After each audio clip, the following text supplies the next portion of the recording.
Hi, Gary. Hey, Guy. I can see your bed in the background on the Zoom, your hotel bedroom.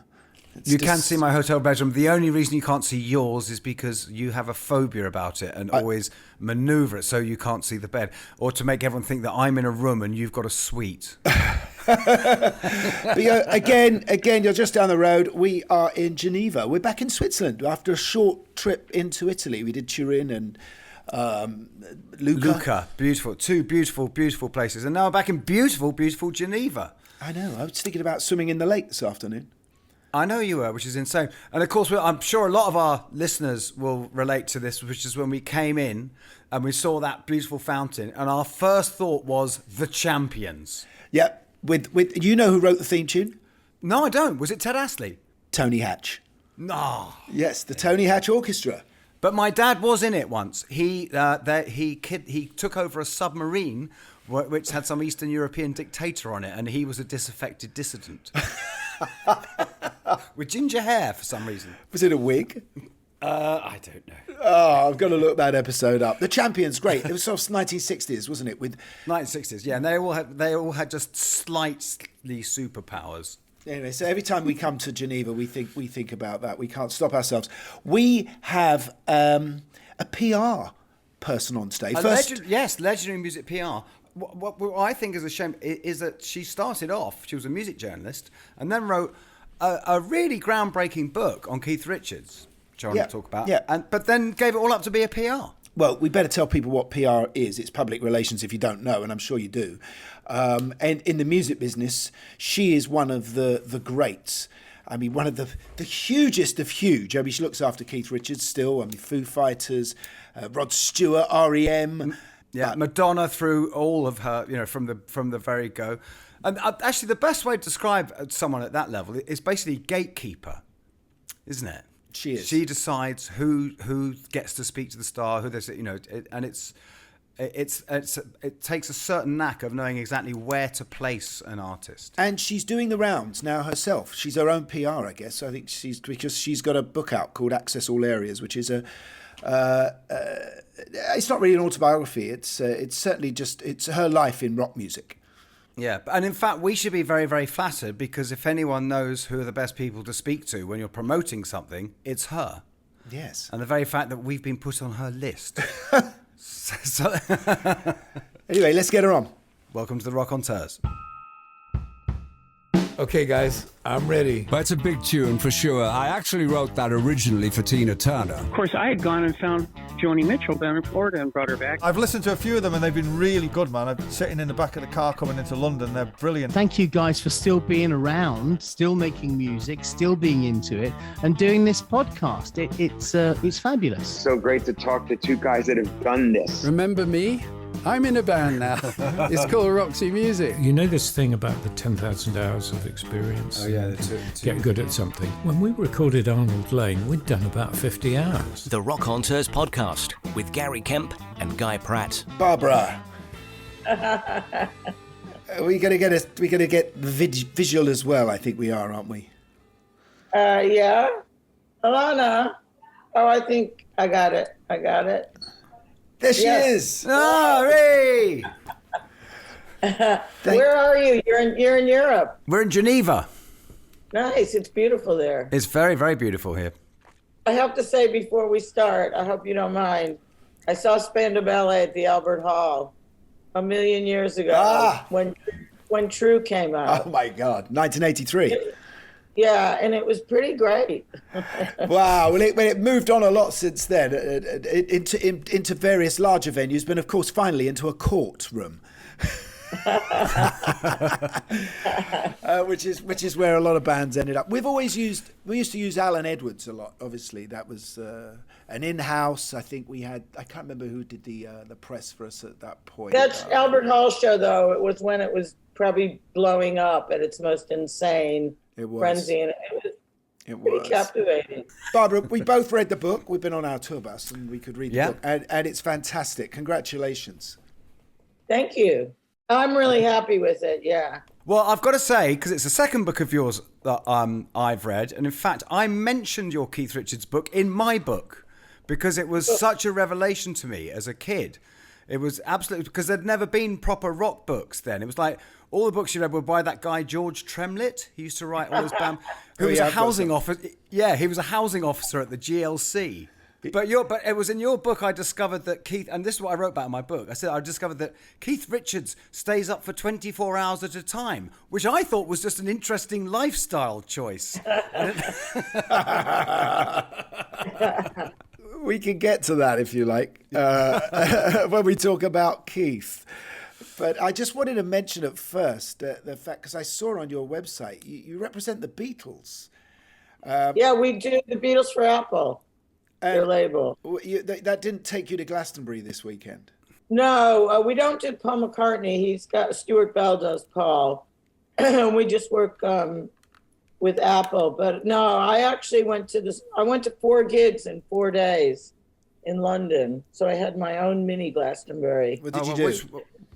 I did Elvis Costello with Charlie Sexton at the Hammersmith Apollo, which was, Charlie Sexton plays with Dylan, and Elvis is taking him on tour, and he's just the most incredible guitar player. And then I did the Pet Shop Boys at the Electric Ballroom, which just blew my mind. It was like a stripped down kind of show, one part of that grassroots venue stuff. I'm still quite friendly with Neil. Then I went to the Stones in Hyde Park on Saturday. And on Sunday, I went to Robert Plant and Alison Krauss in Hyde Park. Well, those are all fantastic gigs. But and on Monday, I went to Wimbledon. On the night that Paul blew everyone away at Glastonbury, Mick Jagger's playing in Hyde Park with the Rolling Stones, and we played with Nick Mason in front of a huge open air crowd in Lucca in Italy. Septuagenarians, octogenarian. This is extraordinary. Did you ever think when you were a young person that they would still be the biggest acts in the world? The crazy thing is, that's the fact that they're still around, I guess none of us thought would happen. But the fact that they're still around and actually better than almost everyone else, that's the mind-blowing thing. Because it was youth that was being sold originally, wasn't it? There was no concept of... Well, there's a great thing in the book, speaking of Keith, where I did a Crawdaddy cover story in 1975, and just trying to be a little bit too clever, I ended the piece with some lyrics from the song The Last Time, inferring that they wouldn't tour again. Oh, that's right. You got into trouble for that, didn't you? And so I went to see Keith after the show, which in itself you think, it's like this 25-year-old kid journalist is insane, up to the Essex House to his suite, and he was really cross. I mean, he was like, "Who gave you that impression?" And I just said, hands up. I was just trying to end the piece in a clever way. So I learned my lesson quickly not to do that. But there's something else in that as well, because we all have this impression of Keith, just living the rock and roll dream, as Guy was saying, up for 24 hours and just getting on stage and being a rock god, but he's not. He's a business guy who's got his eye on the paper, on the piece you wrote, down to fine detail, worrying about his career. He's a music guy, and he is so fiercely proud of the band. And I think, he was just like, we're not we're not going to quit touring. How the fuck can you say that? I mean, and it was just great. It does. It shows you a side of him that people wouldn't even expect. Forensic. Also, the fact that he even reads the press. Yeah, exactly. Because I suppose back then there just wouldn't have been so much of it. That wasn't it. It was a big deal, wasn't it? When you. Yeah, it was. It was. It was really appreciated, and also the frequency of which, lots of the guys in the big bands did solo albums. So, especially the Who. In between the Who albums, there was Roger Daltrey albums and John Entwistle albums and all sorts, and you got to know them, and they were all, especially when you were promoting their solo projects, they were really kind of grateful, which of course that doesn't happen these days. But the whole thing of, because rock writers were so important, and as so many writers came from that. But also, like you said, the artist relationship. I remember sometime about 76 or 77 when Pete Townsend did a thing for Sounds where he just wrote these sort of 6-page sort of essays for 3 weeks. Every week for 3 weeks, there was 6 pages of just Pete Townsend writing. It was amazing. I mean, when I was at Sounds, I was writing like 3,000 word features a week, reviewing a couple albums, reviewing a couple of live gigs. I mean, it was crazy how much we wrote, and it was also how wonderful to have a 3,000 word piece by Pete Townsend 3 weeks running. Do you think, though, in those days there was the same fear that there is now between artists and writers? When I say fear, I mean on the part of the artist. Because in those days, it seems there were these superstar writers like Nick Kent and Caroline Coon, and they were hanging out with the artists, and Charles Shaar Murray, yourself, and there was a scene that both of you were all involved in. It felt very much like everybody was kind of part of the same community. And I think things just, long before social media, I think things began to change. Also, the music business was in its infancy. It wasn't really even a business then. You know, it was kind of like everybody was discovering, the music press was discovering itself, the record business, you know, selling, making money. It was all kind of new. Everybody was kind of on a journey together. And I don't think anyone thought for a minute, you know, about being anything other than really themselves. And even in terms of, you know, drinking special brew at 10 a.m., which Eric Clapton did, and I just didn't write about it. That's right. You were saying that's the thing that's gone, isn't it? Is that trust? Is that people could actually behave how they, show you the real them, because you would self-censor. People started getting managers to sit in on interviews and PRs to sit in on interviews, and then people started getting you to sign something. You know, when I was writing at Sounds, I would take the same interview and write about it for an American magazine. And like now, I'm sure everybody would sue. Was there a sort of paranoia that grew up at some point? I mean, I think you mentioned the Eagles in your book. There was a sort of slight drug paranoia, and also that's a moment when management was becoming more powerful and protective of their artists, where that game changed. I think it changed. It probably at the root of it was money and sales, because of course, you know, the whole industry of the music business just exploded in every single way. You know, Rolling Stone, you know, everybody was making money except probably the music critics. What's so fascinating about you, Barbara, is you're American and you're such an Anglophile. You've based all of your career here in the UK. When you were living back in Chicago, growing up as a kid, was that always, was England or Britain always the sort of torch? Always. I was really lucky. My parents, I grew up in a house full of music, and my parents used to go to New York a lot and see Broadway shows. And they'd bring back, you know, those little yellow and black playbills, even like Beyond the Fringe with Peter Cook and oh wow. Yeah, all that stuff and that kind of spiky British humor. Just loved it. Monty Python. You know, you have to remember America's such a young country, and, you know, we were being, you know, like Hard Day's Night. I mean, how cool did England look in that? Yeah, still do. James Bond movies, you know, The Man from U.N.C.L.E., all the British bands on the Ed Sullivan Show. You know, we had Paul Revere and the Raiders. It was like, well, what did we do? Oh, so by the way, that's a nice I wanted to break, because and this abiding love you have of musicals, which I think is a very interesting, which Gary and I both have as well. Have you seen Moulin Rouge yet? No.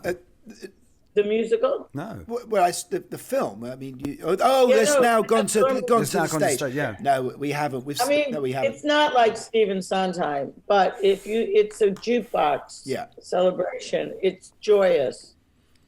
So we will. I'm not working on it. We will. Yeah. Let's. If we ever get off this tour, then yes, we will.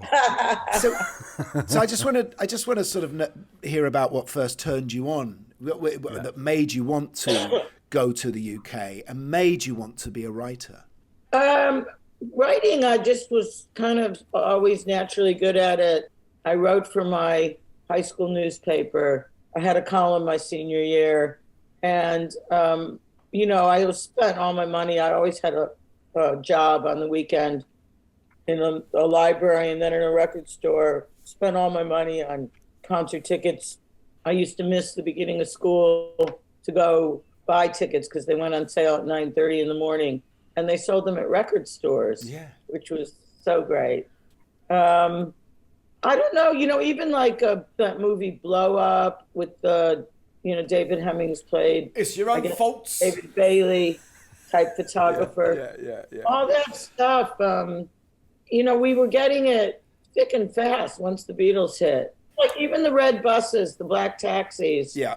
The whole 9 yards. Did you have a peer group though who were into it, or because all my friends loved music, and it was America. Like I remember the first big bands in the States mostly being like Peter, Paul, and Mary, more folk music, and then obviously the Beach Boys. But for me, it was all about the British invasion. It just dwarfed everything else. So you came over to the UK and you worked, I think, for Sounds and NME. Yeah, before that I came. My parents took us on a family trip. My dad was a lawyer, and he was. There was an American bar convention. That's the lawyer association. Yeah, not a hotel type. In England, it would be a bar. But I came over with my parents. We went to London, Liverpool, and Dublin. And it just blew my mind. And then when I came to England, I became obsessed with doing my junior year at university here. So I got into an exchange program for that. And that was just unbelievable. We lived in a bed and breakfast off of Gloucester Road. And it was for smart English and drama majors. And we had a class at the Victoria and Albert Museum. It was totally unstructured. The Time Out film critic taught us creative writing. And I was writing by then for the Chicago Sun-Times and sending articles back. That's how I got to know people in the music business. And then eventually kind of talked my way into writing for NME. Now, and here's the thing, you did that thing, you got a place, were you on Cadogan Place or just Sloane off? Street. Yeah. Yeah, because it was On that thing Sloane back Street. then. And it's happened to me as well. There's loads of musicians and writers, people with no money on you, who would luck out and live in incredibly posh areas. And there were these flats that just didn't cost that much that you could. Yeah, it was wouldn't mad. It was exist now. like a big studio flat on Sloane Street. Well, when I first came to England, an old boyfriend was going to from Chicago was going to the LSE, and he had a spare room, and he lived on Sloane Street. So for the first 18 months, Sloane Street, I mean, it's nuts. And as you say, it wasn't like totally zhuzhy or really expensive. And then he got a girlfriend, and I had to move out, and I found a place 4 doors down on kind of a massive, big studio flat in an old house that had been, and then as luck would have it, I became a sitting tenant and got £8,000, which in those days was so much money, to leave about 3 or 4 years later. And with that and some help from my dad, I bought a flat. I mean, in many ways, it's rock and roll that made those areas expensive in the end, the success of rock and roll. But I'm interested in you as a woman entering a world that pretty much is male-dominated, and not just hanging out as a writer and trying to get your way as a writer and muscle in there, but also how the bands treated you being a female journalist, because they were rare. The bands were actually great. The problem was more like security guys. And, I remember going to see The Who at Madison Square Garden. And you're always a bit nervous when you're supposed to be on the guest list, especially at those big shows, because so many things could go wrong. And I said, I'm on the guest list. And the guy just went, yeah, sure, honey. And he just wasn't having it. And I just had to stand my ground. And I kept saying, I'm on the guest list. And eventually I got in. But I didn't feel that I was treated any differently by the bands or anyone, management or anything. I think one of the reasons maybe was because I was American. I was very tenacious and didn't take any shit. And I was really interested in their music. weird as that may sound, and lots of people. But do you think? weren't. I think the fact that you're an American in London also, I think that's probably quite glamorous for English artists. It gives them a legitimacy having an American. It's really. It definitely worked in my favor. And how did your relationship with Keith Richards come about? I mean, it's quite an extraordinary person to befriend. I know. When I moved back here for good after I graduated university and took a full-time job with Sounds, and I was lucky to get that because Penny Valentine had quit, and I assumed they wanted another female writer. So that was a really good break and they got me a work permit. And my first assignment when I moved here was to do a big Rolling Stones, like massive cover story. Fantastic. A great first assignment. I know. And I was, It's Only Rock and Roll was coming out, the album. And I was to interview Keith and Mick Taylor separately. Now, I went to interview Keith at the Atlantic Records office. And up until then, like everyone, you always think the front man is the main guy.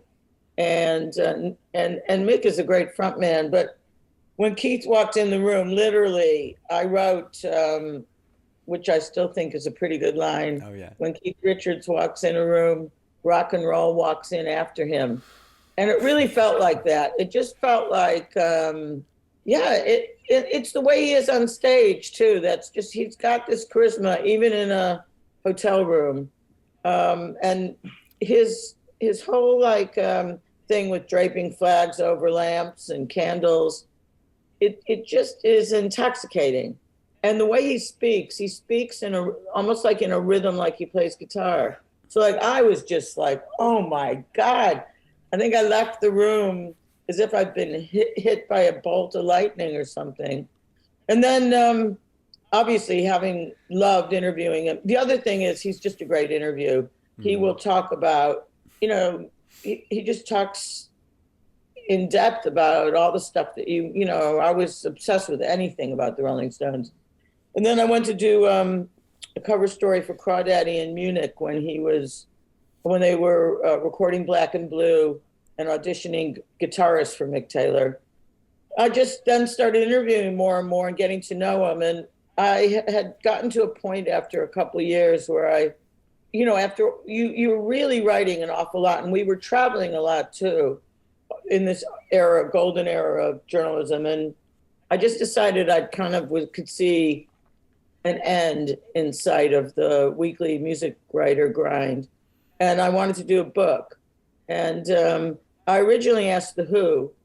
Adultery said yes, Townsend said no. So I moved on to Keith. And there were a couple other journalists, Nick Kent and Pete Erskine, who were also writing about Keith. And Keith said I could do it. And I think he saw that if he picked me, the book would actually come out, whereas the other two were a little bit more in awe of copying his trait. Nick just wanted to be Keith, didn't he? Yeah. Yeah, which is in Pistol, obviously, and then you got to hang out, didn't you, at Redlands and Keith's house and soak in by osmosis everything that is Keith.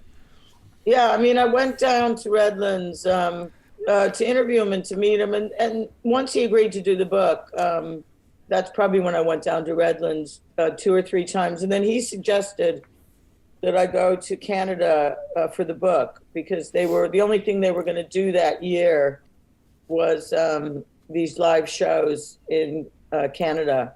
The El Macambo. For a live album.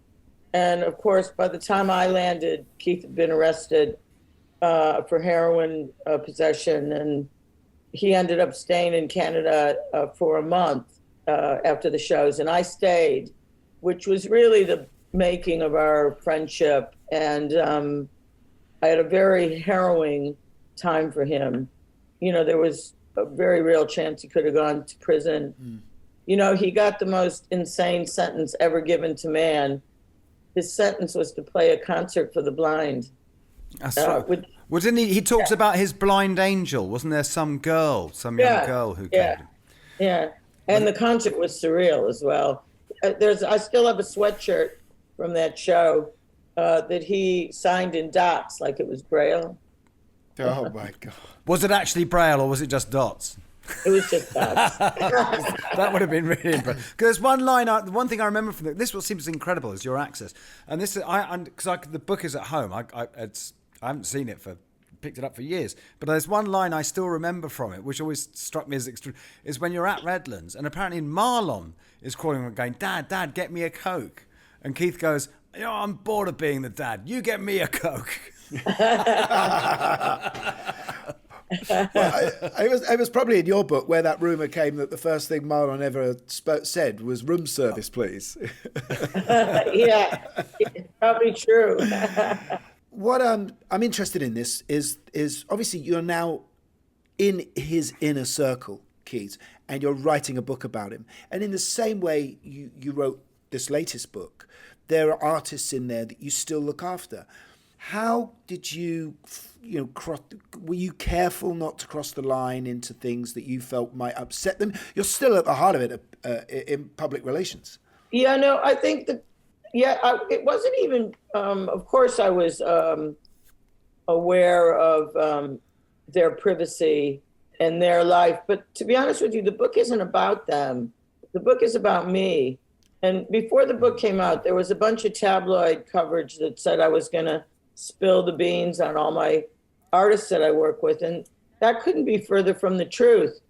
I think any really memoir is about the person that wrote it.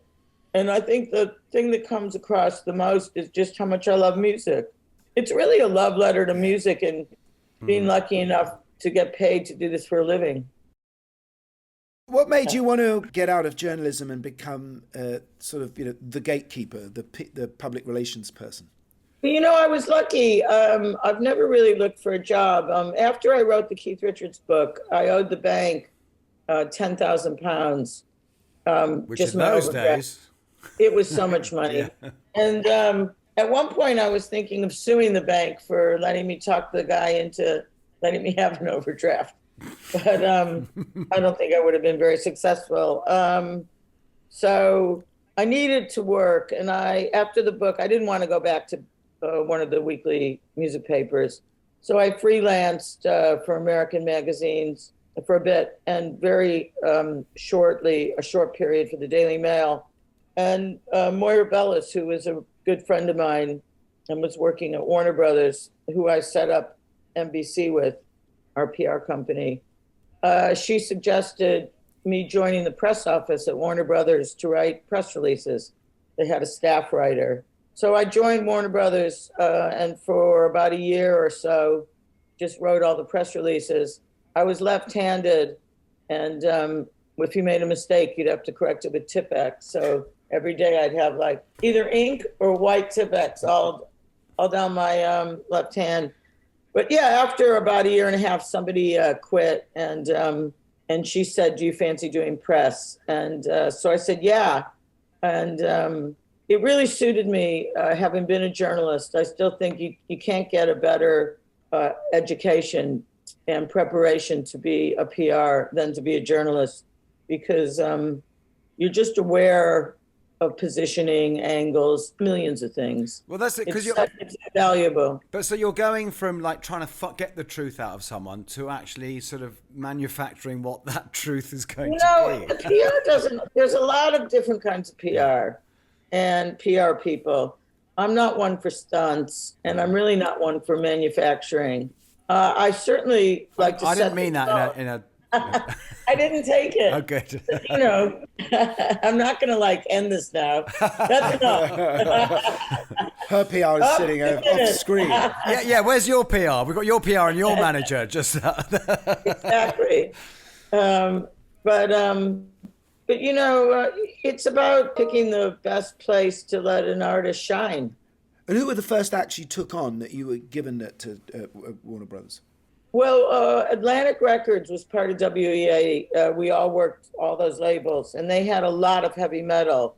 So I'd have to go the first couple of years. We always had the first band and the last band at Castle Donington. So I had to go on the bus with all these writers saying at 9 a.m. to see Twisted Sister, who were probably opening the bill, and I'd be saying, you know, do you want some coffee or croissants? And they'd all be taking sulfate.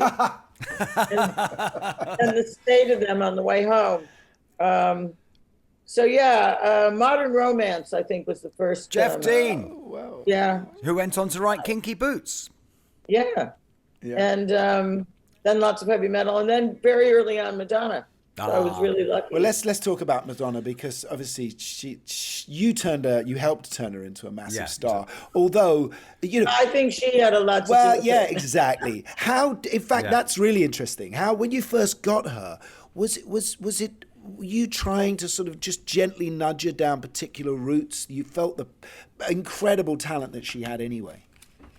No, I mean, I don't think you can ever nudge down certain routes. And also in those days, Smash Hits was just starting, and all the press wannabe Smash Hits magazines were pretty much starting.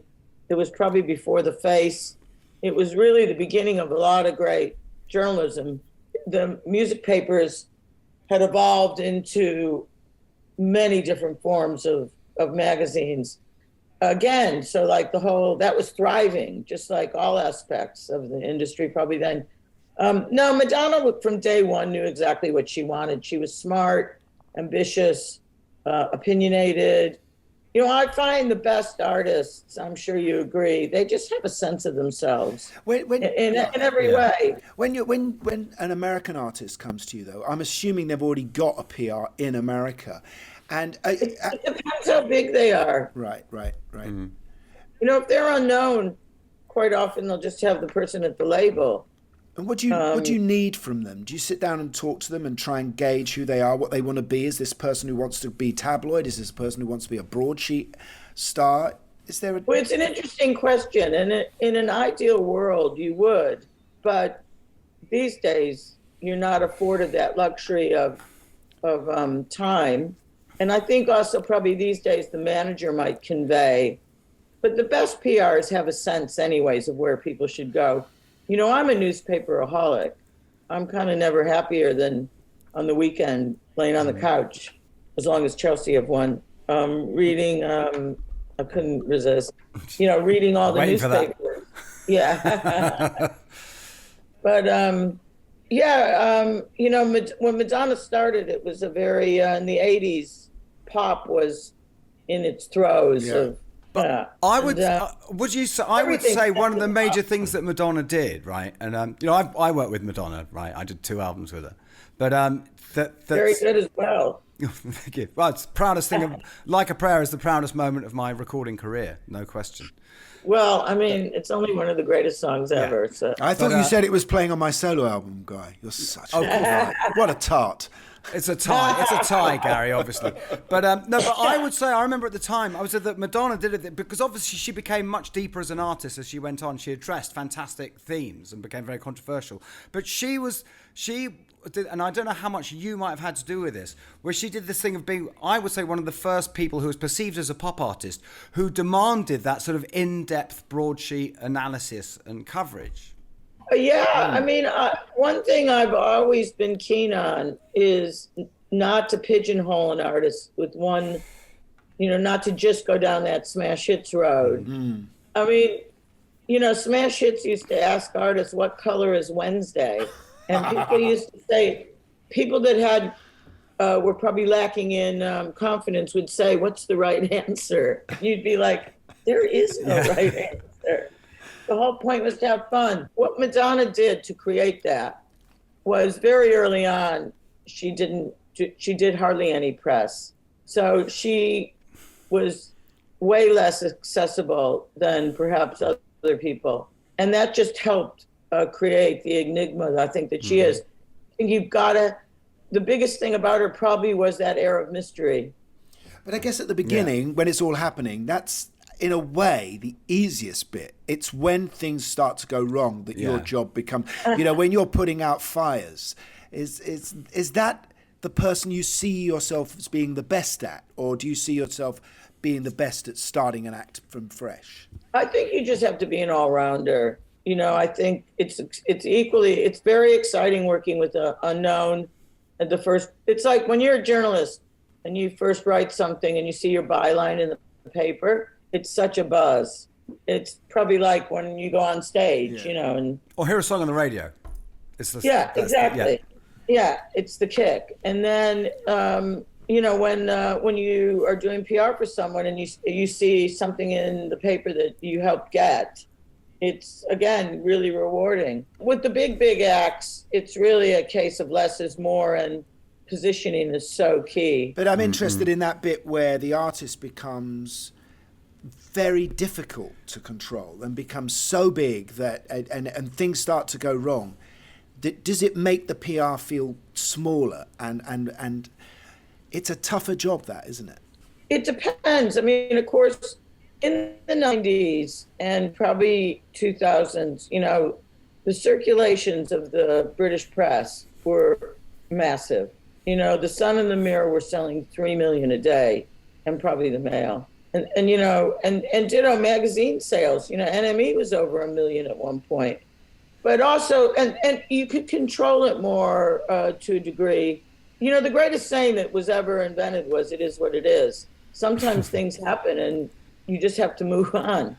And the great thing about the papers here is there's so many of them, and there still are. Because tomorrow there's another story that's gonna occupy it. But now that situation is, the balance of all that is changed so much because of Instagram and artists. But also, would you say there's a thing also because you've moved from a world where, like you were saying, that world of the music papers, the music scene, where music was music. It was this contained world that only the people involved in, and stuff leaked out when it got really big.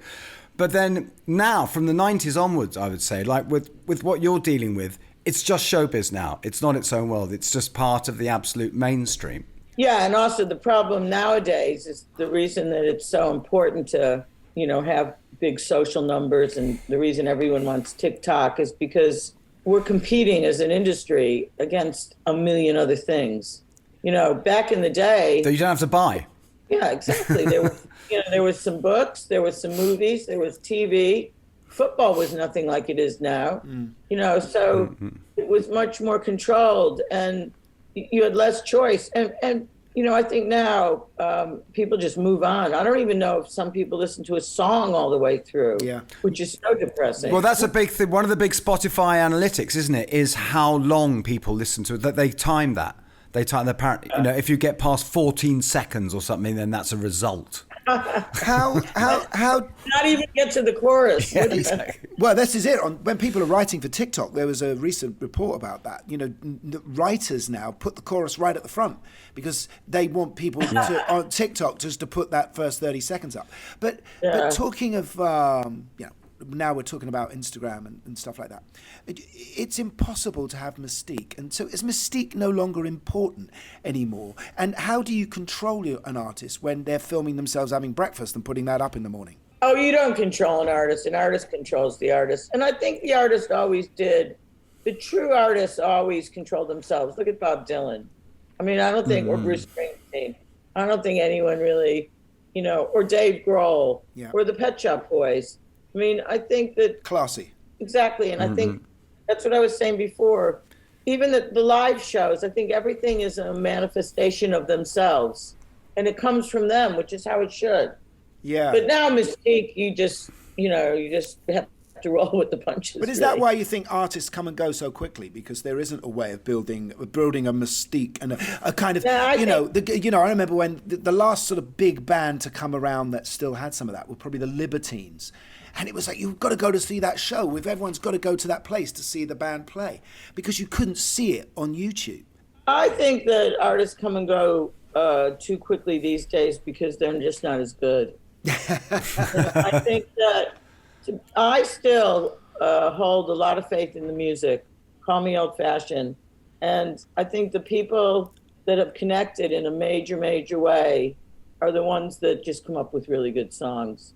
Even though it seems these days it takes 13 writers to write some of them. I think some of this stuff is a bit unfair when we say, there's so many writers on a song. And I think a lot of that is because the pie is now so small. The only thing you can offer someone on a song is a bit of the writing. That's why there's so many writers. It just always makes me laugh when we're writing a press release. I always want to put who wrote it, who produced it. And sometimes that list goes just on and on and on. Well, there's a Beyonce song that has more writers than there are words in the song. One of the interesting things in the book is artists' different approach to photo sessions and front cover shoots. I'm thinking of Aerosmith to the Foo Fighters.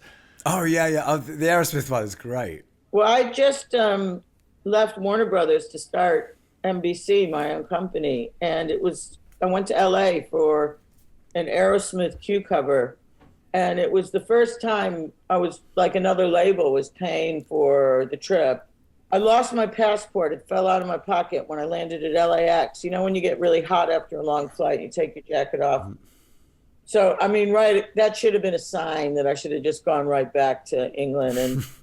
And it was the Q photographer. There were two of them, and I only met one because one of them overdid it the first night in LA, and I never ever saw him.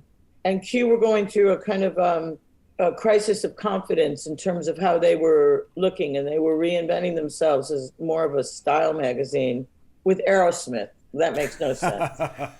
And the photographer had 10 different plans for the shoot at the Sunset Marquis, and we had to get a kind of a room, a suite. They needed like a rider, as if you were doing a gig, with enough food to feed like the whole band, like half of a delicatessen. And we had to dress the room Moroccan themed. I mean, it was insane. This again, you're talking about the cover of a music magazine. I mean, now the sort of budget and everything. I mean, you'd have to be doing what Michelle Obama for the cover of Vogue to get. Exactly.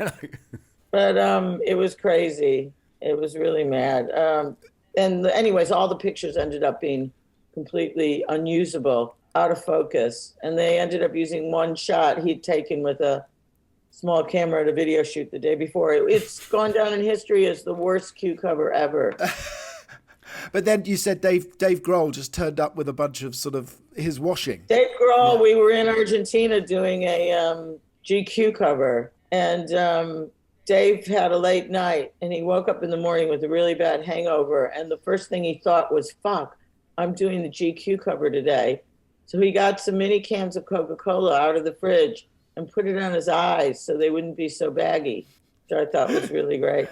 No, Eddie Vedder came to do a Mojo. Oh, this was Eddie, yeah. Eddie, yeah. Laundry, yeah. Yeah, with, everyone usually has a stylist and hangers full of pressed clothes. He had this laundry basket full of all these crumpled T-shirts. It was great. But that could be someone in control of their image, because being Eddie Vedder, Mr. Grunge, that could be as much of a contrivance as having three stylists. Yeah, it endeared me to him. But the importance of front covers, God, I can remember that. I mean, we all fought for them, but you fell out. Yeah, is it a cover? I know, is it a cover? Is it a cover? We're only doing it if it's a cover. But I remember in the book you talk about in the earlier time when you were a journalist how you fell out with the Eagles and Irving Azoff over a cover as well, didn't you? Yeah, I mean, that was really unfortunate because the illustration was horrific and it was nothing to do with me, but I got blamed for it. The car crash. Life in the Fast Lane. Yeah. And the article was a little bit snidey. I'd interviewed them previously and then came to interview them on the Hotel California record, and they changed a lot. But yeah, that was very unpleasant. Also, for a couple of years, I wasn't allowed to go to any Eagles shows. But I think everything was quite unpleasant around them then anyway, wasn't it? They all hated each other and.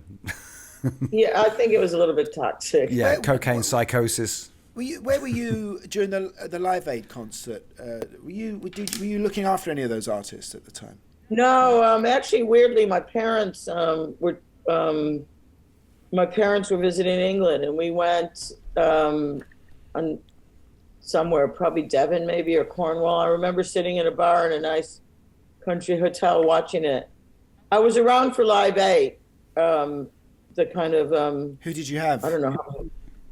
On that, Madonna and R.E.M. That was when Madonna did Like a Prayer with the gospel choir in Hyde Park. It was unbelievable. You talk about R.E.M. You talk about how Michael Stipe didn't want to do any press. How frustrating is that for you as a PR person when someone says, I don't want to talk to them?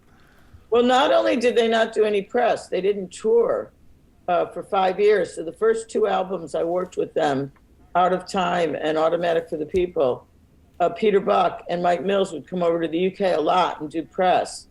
And Michael didn't do any, but weirdly, and this should not have happened, it actually made R.E.M. bigger. And again, just going back to music, it was those 2 albums, were their 2 of the best-selling albums in the UK ever. Automatic for the People sold 2 million in England. Yeah. Pretty unheard of. But it is a pretty high-risk strategy, isn't it? Because there was the story of, remember that band EMF, who had that one big hit, Unbelievable, which was, massive. And then they put out another album. And because he'd been misquoted, the singer wouldn't do any press. And they were finished. That was it. So it's like, you've got to have real faith in obviously for R.E.M. it was the right thing to do. But yeah, they were just lucky. And the music was great. Everything kind of worked.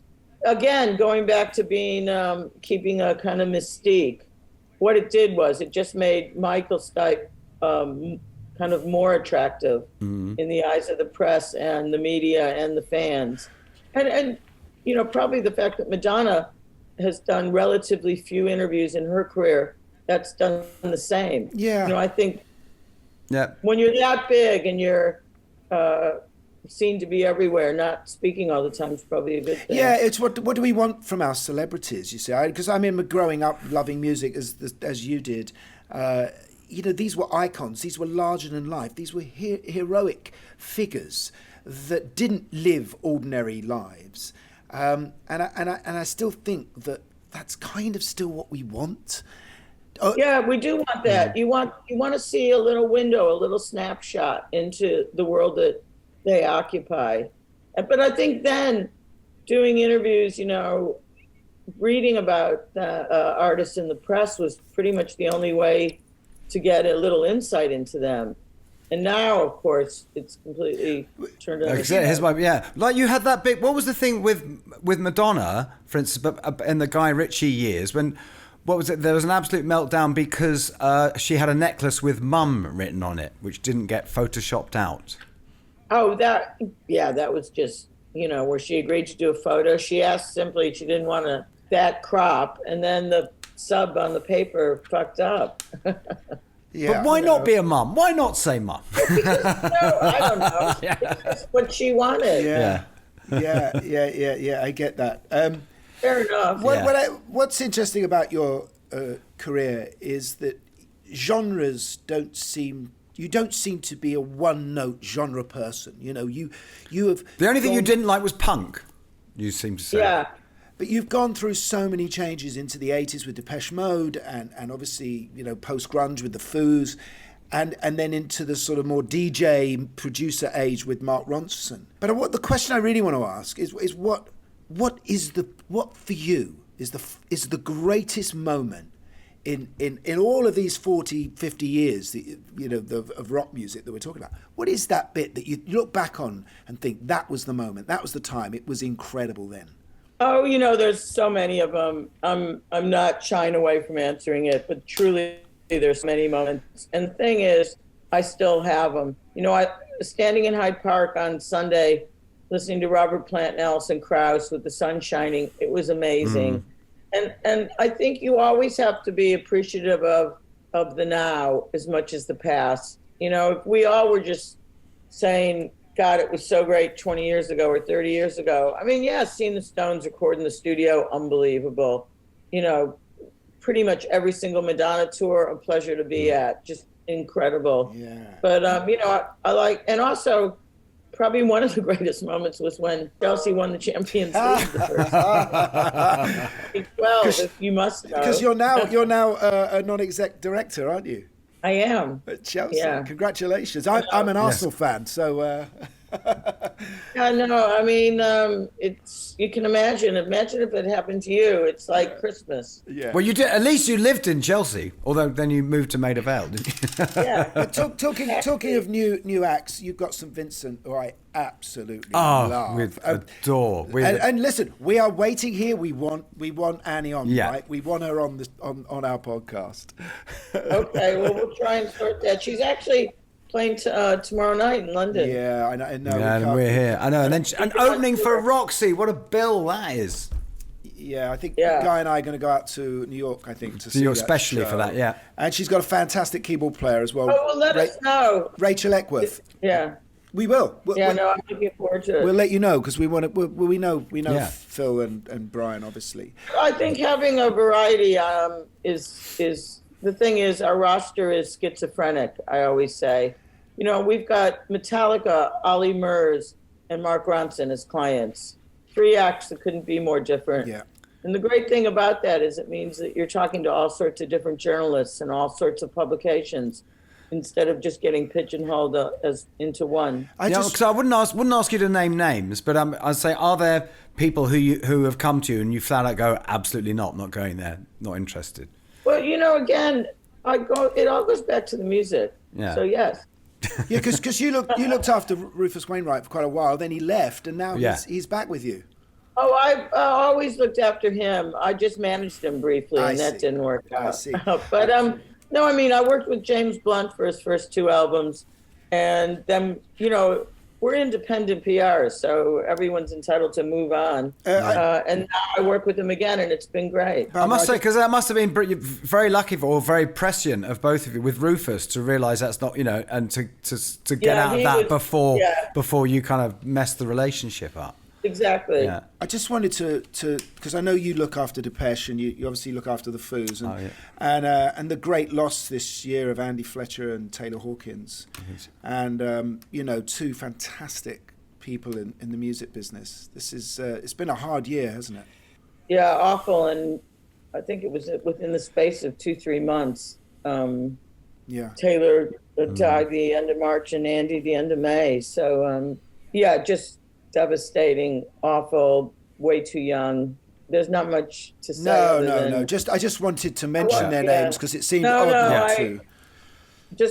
I walked into there's a deli in St. John's Wood to get a sandwich for lunch shortly after Taylor died, and they were playing Times Like These, and I just completely welled up. No. I first saw Depeche and Andy with playing in Crocs near Basildon back in 1980. And I remember going to that gig, full of envy of what they were doing, but they hadn't been signed, and it was an interesting moment to see these young, fantastic boys. Yeah, I mean, Andy, I went to football with, and I was friendly with Andy long before we started working together. We've worked with Depeche since we started NBC, so we've worked with Depeche about 22 years now. I'm sorry. Every album since Exciter, but just awful.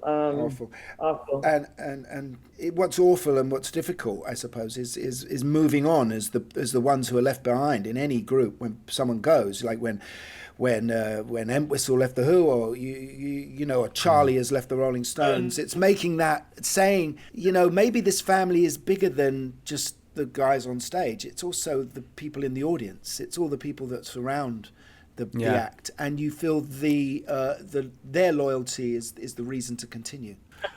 Thank you very, very much, Barbara. It's been great talking to you. Yeah, I know what you mean, and just there's not much to say after you lose 2 great people. No. But it's been an absolute pleasure talking to you both. Thank you so much. And we'll let you know we're going to New York. Next time in person. Yeah, let me know so we can sort you out with St. Vincent. Listen, good luck. There's many in your address book we'd love to. Yeah, believe me. Yeah, we'll be on to you. But we do a fair amount with you, though. What's that? We're doing artists with you all the time. Fantastic. Yeah, brilliant. Fantastic. We'll keep them coming. Thank you so much, Barbara. I think Stuart from Kasabian's going to do something. Yes, he is. He is. Yeah. So, Good luck with the book. I've got to say thank you for that Keith Richards book, because it was an absolute seminal book for me as a kind of kid wanting to become a musician, and it was like made me think, yeah, this looks like the place to be. So thank you. And if you want to, Gary, we'll have to go to Arsenal. Yes, Chelsea. Absolutely. Thank you, Barbara. Good luck with the book. Yeah, thanks so much. Good luck with the tour. Thank you. Hey, that was interesting. Do you know what? Just to say that if anyone wants to read any of her articles, there's a fantastic resource online called Rock's Back Pages. Do you know about this guy? Oh, yeah. I think really Barney Hoskins runs it, and you can go on there and find stuff. But and the book's great. She's it was an interesting angle for us, wasn't it? It was, yeah. It was new. Like I said, poacher turned gatekeeper sort of thing. But I would also, I don't know if it's in print or if it still exists, but I would thoroughly recommend anyone to read her Keith Richards book from 1979. Yeah, I'm not sure that it was an absolute eye-opener.